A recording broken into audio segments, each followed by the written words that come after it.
بسم اللہ الرحمن الرحیم۔ السلام علیکم ناظرین، آج میں آپ کو حضور اکرم صلی اللہ علیہ وسلم کی روزانہ معمولات کی تفصیلات بتاؤں گی۔ ناظرین، ہم لوگ نماز اور نماز کی ہر رکعت میں سورۃ فاتحہ کی تلاوت کرتے ہیں اور اس میں ہم یہ دعا کرتے ہیں کہ اے اللہ ہمیں سیدھی راہ دکھائیے، یعنی ان لوگوں کا راستہ جن پر آپ نے انعام فرمایا، ان لوگوں کا راستہ نہیں جن پر آپ کا غضب ہوا، اور نہ ان لوگوں کا جو گمراہ ہوئے۔ یہ انعام یافتہ کون ہیں جن کی راہ دکھانے کی دعا کرائی گئی؟ ان میں سے پہلے حضرات انبیاء کا قدسی صف گروہ ہے۔ انبیاء کی تعلیمات اور ان کا طریقہ حیات افسوس کہ ان کی امتوں نے گم کر دیا اور وہ انسانی ملاوٹوں کا شکار ہو کر رہ گیا۔ اس سے مستثنیٰ صرف پیغمبر اسلام جناب محمد رسول اللہ صلی اللہ علیہ وآلہ وسلم کی سیرت طیبہ اور اسوہ حسنہ ہے، کیونکہ خود اللہ تعالیٰ نے آپ صلی اللہ علیہ وسلم کی تعلیمات کی حفاظت کا وعدہ فرمایا ہے۔ آج ہم آپ کو حضور صلی اللہ علیہ وآلہ وسلم کے روزمرہ کے معمولات کے بارے میں تفصیل سے بیان کریں گے۔ حضور صلی اللہ علیہ وآلہ وسلم نماز فجر اور عصر کے درمیان کیا کرتے تھے؟ صبح کے ناشتے میں کیا کھایا کرتے تھے؟ بیویوں کے پاس کس وقت جاتے تھے؟ عصر کی نماز کے بعد کیا کرتے تھے؟ رات کو کس وقت سوتے تھے؟ تفصیلات کے لیے ویڈیو کو آخر تک ضرور دیکھیے گا۔ حضور صلی اللہ علیہ وآلہ وسلم کا معمول تھا کہ نماز فجر پڑھ کر ہی چار زانوں بیٹھ جاتے، صحابہ رضی اللہ تعالیٰ عنہ پروانہ وار پاس آ کر جمع ہو جاتے۔ یہی دربار نبوت تھا، یہی حلقہ توجہ تھا، یعنی درسگاہ تھی، یہی محفل احباب بنتی تھی۔ حضور صلی اللہ علیہ وآلہ وسلم صحابہ کرام سے خواب و بشارت کے حوالے سے دریافت فرماتے کہ آج رات کسے خواب آیا ہے؟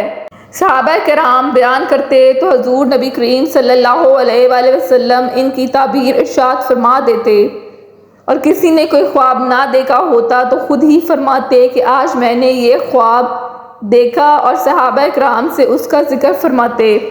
جیسا کہ صحیح مسلم نے حضرت سمرہ بن جندب رضی اللہ تعالیٰ عنہ سے مروی ہے، حضور نبی کریم صلی اللہ علیہ وسلم کا یہ مبارک معمول تھا، جب صبح کی نماز آپ پڑھا لیتے تو ہماری طرف چہرہ اقدس پھیر کر تشریف فرما ہوتے اور اپنے غلاموں سے پوچھتے کہ تم میں سے کس نے پچھلی رات کوئی خواب دیکھا ہے؟ نے یہ عمل ترک فرما دیا تھا۔ پھر آفتاب نکل کر دن خوب چڑھ جاتا تو آپ صلاۃ الضحیٰ چاش کی نفلیں پڑھ کر مجلس سے برخاست فرماتے اور جن بی بی کی باری اس دن ہوتی ان کے گھر تشریف لے جاتے۔ اکثر گھر کے مختلف کام خود ہی انجام دیتے، دن میں صرف ایک بار ہی کھانا تناول فرماتے اور کبھی کبھی 2 مرتبہ پر کھاتے اور دوپہر میں آرام فرماتے۔ عربوں کے یہاں ناشتے کا رواج نہیں تھا، ان کے یہاں صرف 2 کھانے تھے، ایک غذا یعنی دوپہر سے کچھ پہلے صرف 2 کھانے تھے، ایک غذا یعنی دوپہر سے کچھ پہلے کا کھانا اور دوسرے عشاء یعنی شام کا کھانا جو عام طور پر عصر کے بعد کھا لیا جاتا تھا۔ حضرت عائشہ رضی اللہ تعالیٰ عنہ بیان فرماتی ہیں کہ نبی کریم صلی اللہ علیہ وسلم کے اہل خانہ نے ایک دن میں کبھی 2 مرتبہ ایسا کھانا تناول نہیں فرمایا جن میں ایک وقت کھجوریں نہ ہوں، گویا خانہ اقدس میں 2 وقت کھانے کا اہتمام ہوتا تھا۔ اس سے ہم یہی نتیجہ نکال سکتے ہیں کہ رسول اللہ صلی اللہ علیہ وآلہ وسلم دن میں 2 وقت کھانا تناول فرماتے تھے۔ البتہ احادیث میں آتا ہے کہ نبی کریم صلی اللہ علیہ وسلم کی عادت تھی کہ آپ صلی اللہ علیہ وسلم نہار منہ شہد ملا پانی پیتے تھے۔ اس کا ایک طبی فائدہ یہ ہے کہ شہد کو نہار منہ پینا اور چاٹنا بلغم ختم کرتا ہے، معدے کے اندرونی حصے کو صاف کرتا ہے، یعنی یہ ایک قسم حضور صلی اللہ علیہ وسلم کا ناشتہ ہوتا تھا۔ حضور صلی اللہ علیہ وسلم نماز ظہر باجماعت پڑھ کر اکثر مدینہ کے بازاروں میں گشت کرتے، دکانداروں کا معائنہ اور احتساب فرماتے، ان کا مال ملاحظہ فرماتے، ان کے مال کی اچھائی برائی جانچتے، ناپتے تولنے کی نگرانی فرماتے کہ کہیں کم تو نہیں تولتے، بستی و بازار میں حاجت مند ہوتا تو اس کی حاجت پوری کرتے۔ حضور صلی اللہ علیہ وسلم عصر کی نماز با جماعت پڑھ کر ازواج محترات میں سے ایک ایک کے گھر تشریف لے جاتے، حال پوچھتے اور تھوڑی تھوڑی دیر ہر ایک کے ہاں ٹھہرتے، اور یہ کام اتنی پابندی سے کرتے کہ ہر ایک کے یہاں مقررہ وقت پر پہنچتے۔ سب کو معلوم تھا کہ آپ کے وقت بہت قدر شناس اور پابند ہیں۔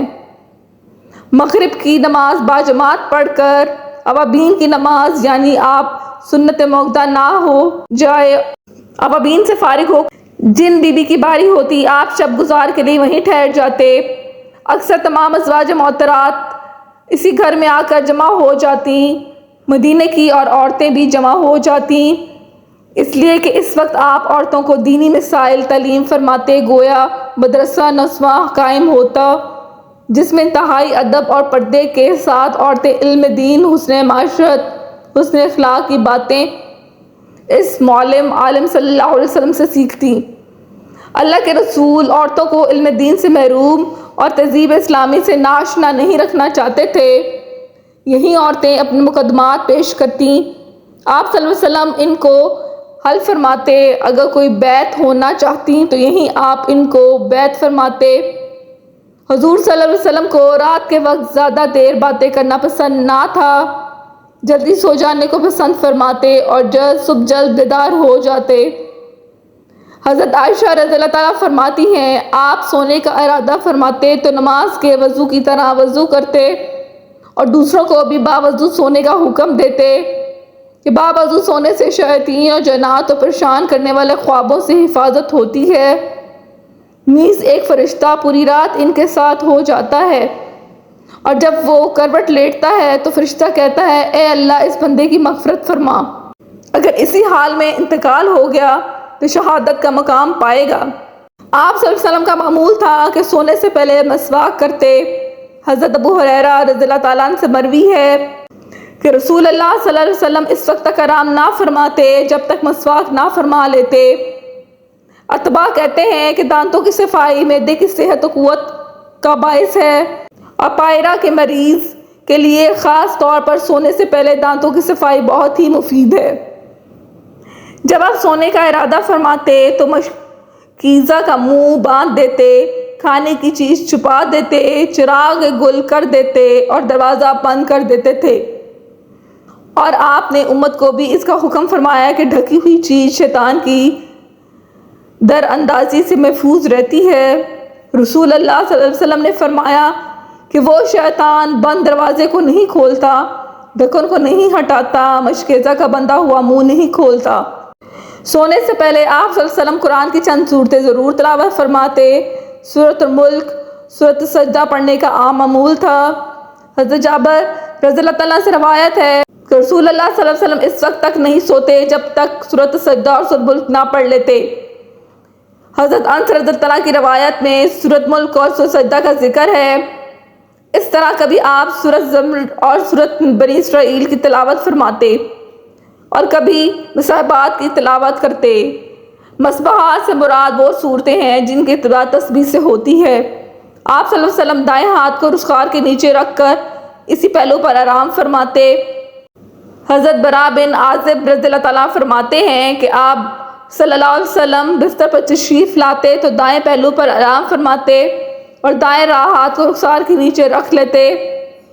مولا علی قاری رحمۃ اللہ نے لکھا ہے کہ بائیں کروٹ لیٹنا قلب کے لیے نقصان دہ ہے، نیز دائیں کروٹ لیٹنے کی صورت میں قلب لٹکا رہتا ہے، نیند سے طبیعت بوجھل نہیں ہوتی اور یہ کیفیت بیدار ہونے میں زیادہ معاون ہے۔